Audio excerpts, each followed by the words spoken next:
Assalamualaikum, jumpa lagi Football Belanda dengan amatiran ala gua.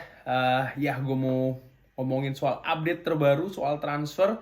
Siapa lagi kalau bukan Jadon Sancho ya, yang akhirnya Fabrizio Romano ya sudah mengumumkan here we go, atau ya sudah mungkin 99% ya sudah disetujui semuanya, hanya tinggal pengumumannya saja ya. Jadi ya bisa dibilang sudah tinggal 1% saja sih ya. Ini sudah, kalau sudah Fabrizio Romano mengumumkan ini kan sudah bisa dipastikan ya.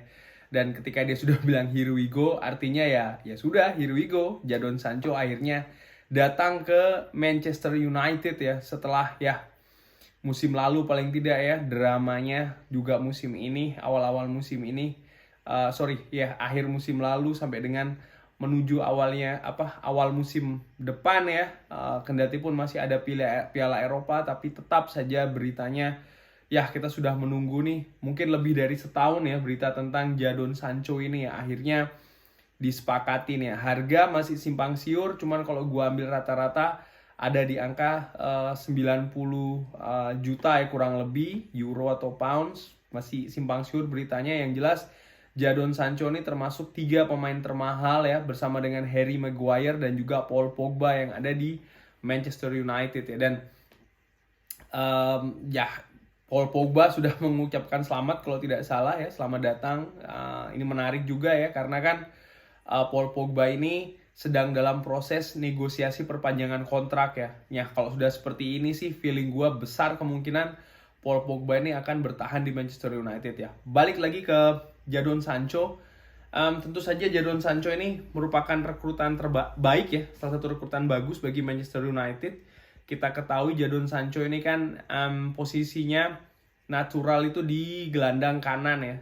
Bagus di sisi kreatif, asisnya itu juga banyak, gol juga banyak. Artinya dari sisi ofensif ini ya seorang Jadon Sancho ini cukup bagus ya. Pun kalau kita melihat ya, umurnya kan masih kalau nggak salah 21 tahun.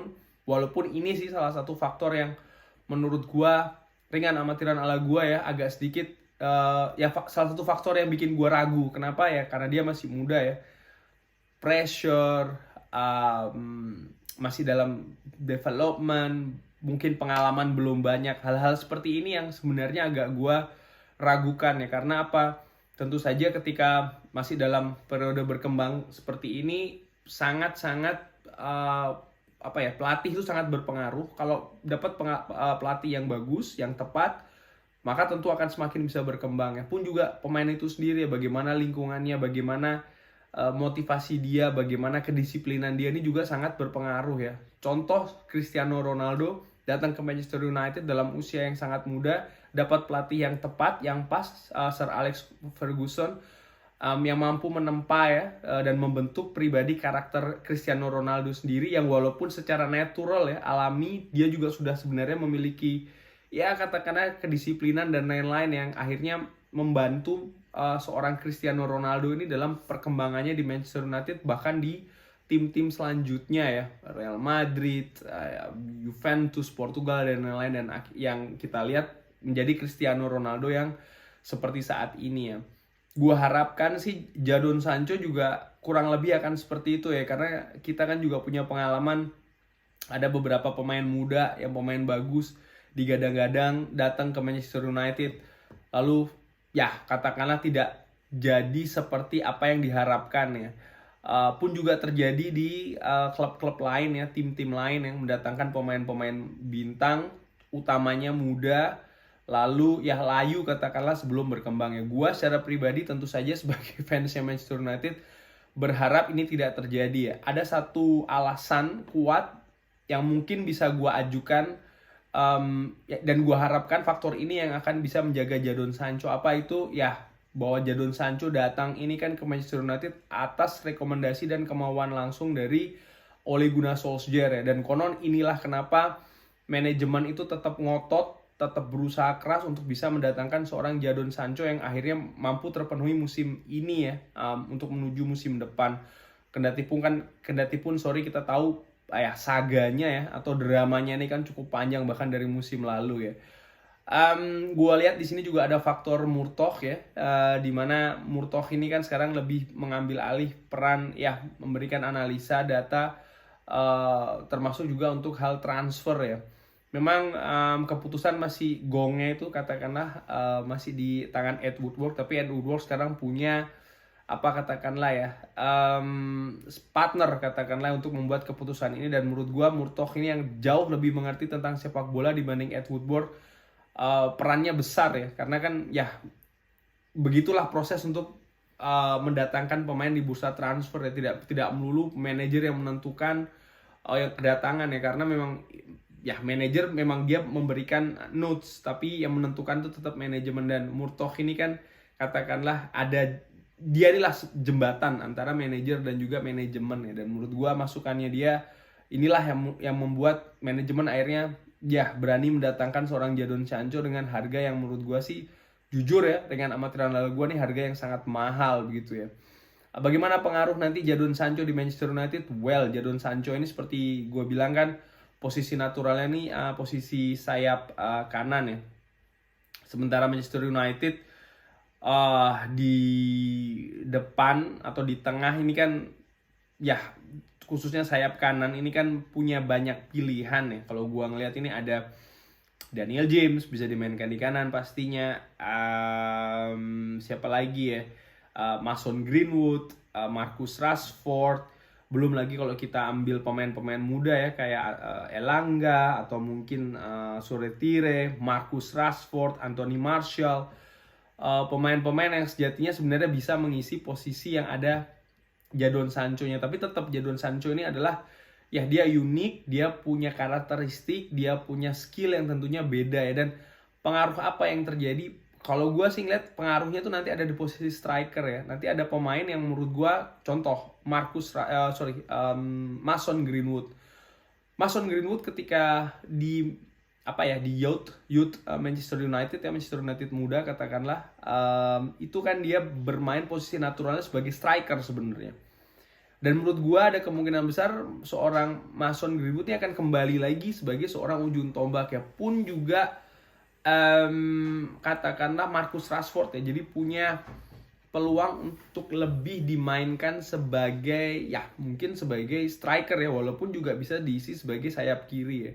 Akan ada persaingan ketat nanti itu, bukan hanya di posisi winger ya, khususnya winger kanan, tapi juga di posisi striker, di mana seorang Edinson Cavani nanti akan bersaing dengan Anthony Martial, ada juga Mason Greenwood di situ dan juga Marcus Rashford ya. Dan seperti kita ketahuin, ringan amatiran ala gua, 4 pemain ini punya kualitas yang cukup bagus ya. Dan nanti ketika 4 pemain ini terasah dengan katakanlah persaingan yang lebih ketat lagi, harapannya gua berharap ya mereka akan mengeluarkan kemampuan terbaik, karena apa ya, mereka tidak bisa secure. Kalau mereka main jelek ya yang lain sudah siap untuk menggantikannya, pun kita punya 4 pilihan. Bagaimana perkembangannya dengan pemain di sayap kanan ya? Well, ya Jadon Sancho menurut gua sih akan securing atau mengamankan posisi sayap kanan. Nanti imbasnya ke pemain seperti Daniel James. Bisa jadi dengan adanya Jadon Sancho ini akan meningkatkan ya, karena itu tadi persaingan akan menjadi ketat ya. Ada Amad Diallo menurut gue juga pasti akan kena ya, dan ya ini juga akan berimbas ke seorang Jesse Lingard, dimana ya kalau Jesse Lingard jadi stay di Manchester United katakanlah ya, seperti yang kabar simpang siur ini katanya, gue juga baca dia sudah dalam proses negosiasi perpanjangan. Kalaupun iya, again Jesse Lingard juga tidak akan nyaman katakanlah, atau ya di dalam posisi nyaman ya, dia mau tidak mau harus selalu menampilkan permainan terbaik ya. Kalau tidak ya itu tadi saingannya sudah semakin padat katakanlah ya. Kalau secara general bagaimana gue melihat Jadon Sancho ini ya, Jadon Sancho ini kan pemain ya golongan tipe penyerang ya, atau ya lebih untuk menyerang, kan ada menyerang bertahan katakanlah, ini lebih untuk menyerang, artinya lebih bagaimana creating chances, bagaimana scoring goals katakanlah ya. Manchester United musim lalu itu kan kalau gua ngelihat ya terlepas di pertandingan akhir itu kita banyak kebobolan gol, sebenarnya overall itu kita dari sisi pertahanan tuh cukup baik ya. Kalau gua ngelihat kalau kita bagi fase katakanlah musim lalu awal, tengah dan akhir ya. awal kita memang buruk. Kenapa? Ya salah satu faktornya aja adalah belum settle-nya seorang Harry Maguire ketika bermain di awal musim ya, banyak melakukan blunder, ada masalah pribadi dan lain-lain. Ketika dia berhasil mengatasi masalah-masalah itu ya, internal maupun eksternal, pelan-pelan dia bermain baik dan ini memberikan pengaruh ke Manchester United ya di babak tengah ini, sampai dengan akhir itu kita kan cukup bagus sebenarnya di lini pertahanan ya. Kita cukup banyak clean sheet. Problemnya apa di lini depan, dimana kita agak seret untuk bikin gol ya. Lalu ya di periode akhir Harry Maguire cedera, jadwal padat menghadang Manchester United, disitulah kita banyak menderita kekalahan, banyak kebobolan. Ya puncak-puncaknya adalah ketika kita kalah pastinya ya di final Europa League tanpa seorang Harry Maguire. Artinya maksud gue bagaimana? Ya kehadiran Harry Maguire ini cukup penting bagi Manchester United ya. Dan kalaupun dia ada di Manchester United, gue sih ringan amat kira merasa lini belakang ini sudah secure ya. Cuman tinggal bagaimana lini depan ini bisa ditingkatkan kualitasnya. Dan dengan hadirnya Jadon Sancho ini gue pede sih sebenarnya ya. Kalau seandainya dia bisa bermain sesuai dengan skema yang dimau oleh Ole Gunnar Solskjaer ya. Bagaimana dengan lini belakang? Apakah perlu menambal? Ya kalau bisa sih bagus ya. Karena kan kalau kita pikir secara kasaran katakannya, tentu kita pingin punya banyak pemain berkualitas di sana. Kalau bisa Rafael Varane datang, ada Lindelof, ada Eric Bailly, ada Maguire. Maksudnya kalau satu dan yang lain tidak bisa main, yang lain siap untuk bermain. Cuma permasalahannya, pemain-pemain yang tadi gue sebutkan semua itu kan pemain-pemain kelas 1 ya. Mereka pemain timnas, mereka pemain reguler katakanlah. Ketika ada satu yang datang, mereka harus rela atau ya memberikan tempatnya ya. Sementara mereka nih again pemain kelas 1. Apakah itu baik bagi persaingan tim? Tidak melulu ya menurut gua. Ya ada plus dan minusnya ya. Cuman again, kalau seandainya sekali lagi ya, kalau seandainya Jadon Sancho ini adalah satu-satunya pemain yang datang ya, pemain tier 1 atau dengan kualitas utama yang datang di Manchester United, ya menurut gua sih bagus ya, karena again lini belakang kita kalau semuanya tak oke, fisik oke, mental oke, sebenarnya ya oke-oke saja begitu. Tapi again tentu saja penambahan kualitas tuh pastinya juga akan bagus bagi tim ya. Kalau ada yang menanyakan apakah dengan kehadiran Jadon Sancho ini bisa memberikan garansi Manchester United menjadi juara liga musim depan, ada 3 faktor kalau gua ngelihat ya. Nomor 1 tentu saja melihat pesaing-pesaing yang lain ya, bagaimana Manchester City bereaksi, bagaimana Liverpool, bagaimana Chelsea, bagaimana ya tim-tim lain lah katakanlah ya bereaksi di bursa transfer ini. Karena kan kita tidak bisa mengabaikan apa yang mereka lakukan di bursa transfer ini, dan itu kan akan berpengaruh tentang kepada perburuan gelar juara musim depan ya. Nomor 2 adalah siapa-siapa saja yang bertahan di Manchester United. Itu juga penting karena apa? Ringan amatiran ala gua, musim lalu kan pemain-pemain ini sudah tahu rasanya ya, bagaimana rasanya terlibat dalam perburuan gelar juara. Mental tuh gua harapin sudah ada lah ya, terbangun. Apakah itu sudah jadi mental juara murni 100% atau belum? Itu gua juga nggak tahu. Tapi yang jelas mereka sudah merasakan, dan menurut gua penting untuk menjaga pemain ini tidak banyak dilakukan perombakan lah katakanlah di dalam tim ya, dan itu menurut gue sangat penting.